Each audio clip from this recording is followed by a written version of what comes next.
So I'm Damien Nemard. I go by Maroon Films. I'm an independent filmmaker, and I'm here to discuss my new film, Two Wrongs, and filmmaking for young black people from deprived communities.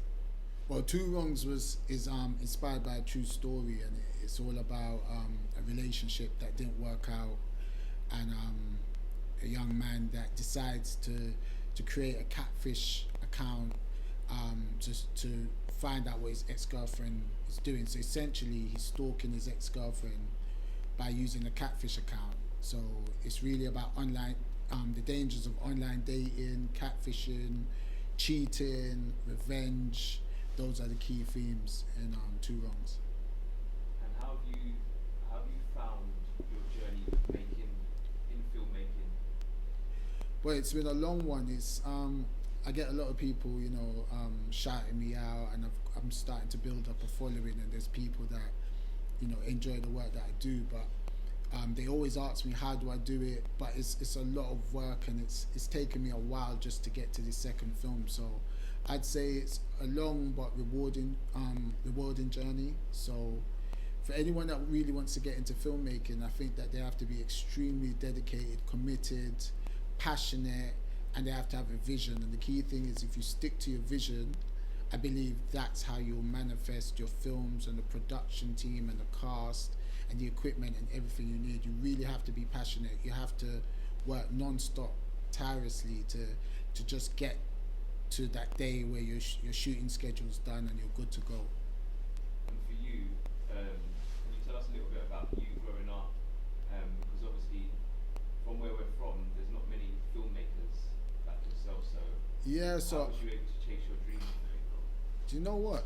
The worst thing I ever did was not chase my dream when I was meant to. I felt like I kept messing around, and there was always an excuse, like, oh, I haven't got the money, I haven't got the people, I haven't got the connections.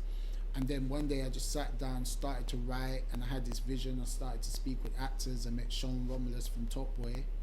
He liked my script, and that just gave me the motivation to get the script finished and to find a team. And then I found one or two people, DOPs and cinematographers that liked the script, and it just went from there. So I would say the hardest part was just doing it, and I experience this every day. I meet people that say, oh, I want to do this, I want to do that, but they never take the first step to get there. And I think that's the most important thing. And then try to surround yourself with people that are going to help you get to where you need to go. There's just a lot of people that lack the motivation or even the confidence to really take that step forward to follow their dreams. So really, I think it was just meeting Sean Romulus from Top Boy, sharing in my script, and just being motivated by people's reaction to it. And then from there, I had to go and look for funding, and that's how it really just started for me. Is there anything that people don't often see on the surface that they need to know that happens beneath the surface? Yeah, absolutely. They don't see, I would say, everything with filmmaking, from casting to getting the locations to doing the recce's when you have to go out and look around. Recce's are when you go and you look for the location and you analyze the location and you see if it's suitable for the scene. So that's just an easier way to describe what a recce is. And it's a lot of work, and generally I would say it's easier as a team. Generally I do most things. I would say 99% of everything I do myself, apart from the filming and the production side.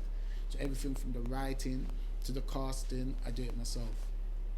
Even that screening that we had, I organized that entire thing more or less by myself.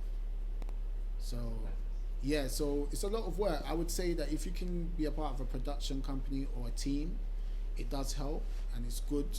But essentially, just find like-minded people that want to chip in. I do have a lot of people that I collaborate with as well, and they've helped me a great deal. So I would say it's a lot of work, extremely a lot of work, but it's rewarding. It's so rewarding to bring something to the screen. How did you know that filmmaking was your passion? That's a good question. Really, it was writing, and I fell into filmmaking because I couldn't find anyone to direct and produce my script. So I had to do it. There was no one else to do it. So I just thought to myself, well, I have to do it. And how early in your life did you realise this is what you wanted to do? I've always had a love for writing, but as I said, I think coming from the environment that I grew up in, there's no mentors or role models or anyone really doing anything. So I didn't have the confidence, so I didn't pursue it. I haven't pursued filmmaking for many years, or writing, should I say. So I would say writing and storytelling is my passion, and I fell into filmmaking. Okay, so let's break up a little bit. From the time you realised you enjoyed writing to then finding your confidence to actually go through it, what was that like? You know what? And then you finding the confidence. I was working in a dead-end job. And every day I was making errors on the job because I was looking for writing courses. And, and they were getting on to me saying, look, you're making errors, you're not doing your job properly. And I was like, no, I am. But the job, there was nowhere to go. It wasn't stimulating, there was no path of progression or anything. So it was when I was working in that job in the factory, but I was in the office and doing like administrative stuff, I just said, you know what, I'm out of there. Like, I want to pursue my dream, and that's how it started. So it's mad that something like that needed to happen because most people wouldn't take that meaning and then go and find their dream. Some people just suffer. That's the thing, like that's why people have midlife crisis, or some people go through depression because they feel like it's too late. Like they wake up one day, they're in a job that they hate, or a job where there's no progression, and they think, oh, where's my life gone? And then that's why sometimes when you see people and you think they're going through a midlife crisis or they're lost, they're not. They're just trying to find their way. So that's what happened to me. I was working in a job and it just was not fulfilling. So I just started researching writing courses, and that led me to go and do a writing course where I started to improve my skills. What's next to come from you then? So we've just released 2 runs on UK Fully Focused, MYM. So right now I'm just promoting the film for a little while, and then going forward I'd say you'll be getting more films from me later this year from Maroon Films. And just for those that don't know, Maroon Films, what does it stand for? What does it mean? Well, Maroon Films is just a pen name, really, to be honest. It's not a company. A lot of people think it's a production company. It's not.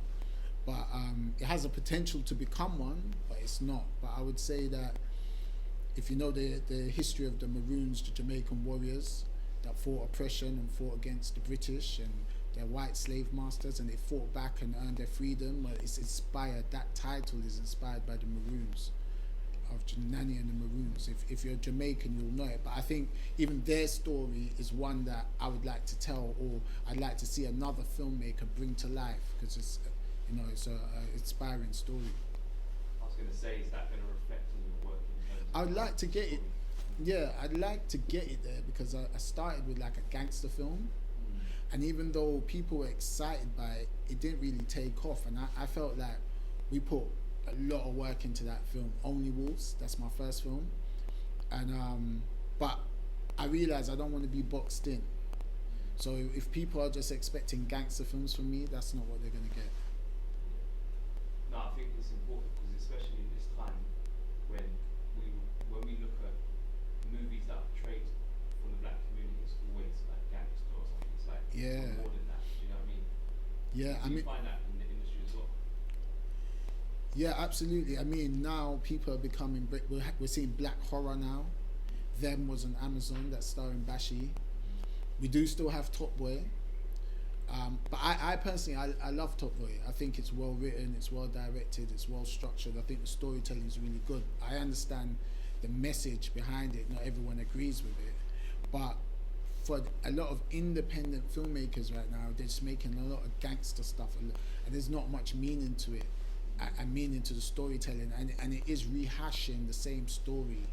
So we're seeing black romance, now we're seeing like black superhero films, we're seeing black British comedy, it's all coming now. So even if you check out that UK Fully Focused MYM, you'll see it there, but there's loads of directors across Instagram, loads of young people, a lot of young people making films now. And if you could talk about your past projects as well. Okay, so Only Wolves, as I said, was my first film. It was 25 minutes long.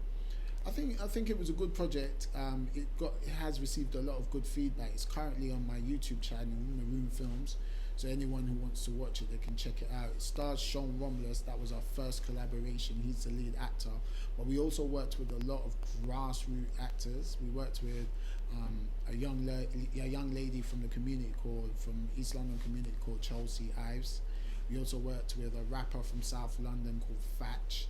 I believe he's from like that Clapham Junction kind of area. So we worked with a lot of people.